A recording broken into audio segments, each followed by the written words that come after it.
Rerun me win, guys. This is James. Socialism, gambling. First of all, 10 years ago, no one would dare use the word socialism in reference to any major political party of the United States of America. Probably because, with simple knowledge of history, we have the Nazi Socialist Party and we have the USSR, what Russia used to be called before 1990, the Union of Soviet Socialist Republic. So, back then when I was a kid, no one would dare even associate with that because we know what socialism and communism does to countries and what it tries to do to the world. But here's a simple reason why we don't need to mess with it anyway. It's logical, and here's my little notes. One, which is the only point, is socialism is like gambling. It's not designed to make you rich. If you stop and analyze it, it's not designed to make you rich. And here's 4 little reasons to explain that. One, it gives off the allure of prosperity. You've seen those casinos that are shining and they're glistening and they're gold and it's got all this money and stuff like that. It allures people who are poor. 2, it gives you the fake sense of security and fairness because there's rules and commissions. If everything was really 100% fair, then how come people are losing all their money? Have you ever heard of those little machines that are designed to let you win? And you kind of, the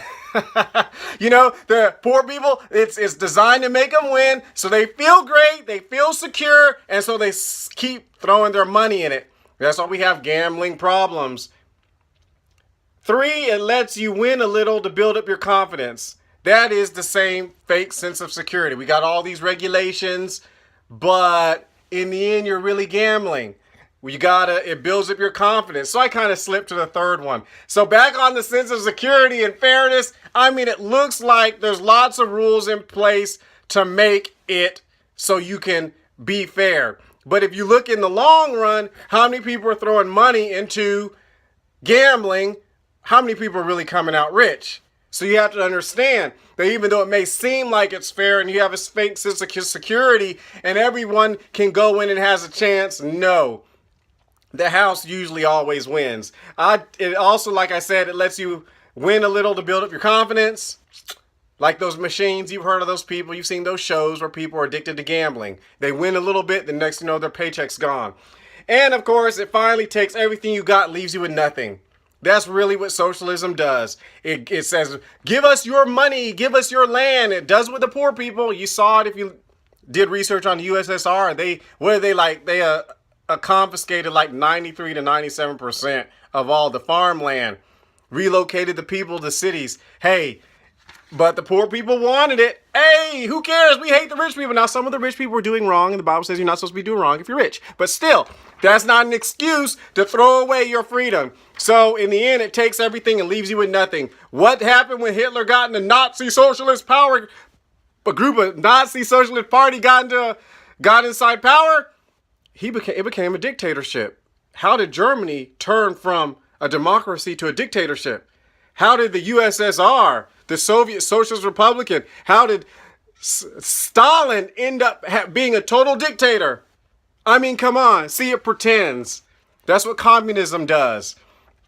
And any other country, we're not going to call anyone else. So next time you go gambling, think of the former USSR. Next time you think of socialism, think of gambling. So I said that backwards, but that's the best way to do it. Next time you think of gambling, think of the USSR. Hey, next time you want to throw your money away. And next time you think of socialism, think of gambling, then think of the USSR, the Union of Soviet Socialist Republic. So you want to throw your money away? Go to socialism. Because, like I said, socialism is like gambling. It's not designed to make you rich. It'll make you think you get rich, but you'll walk away poor. And you've seen those gambling cities and those gambling casinos. People go in there and they lose all that money.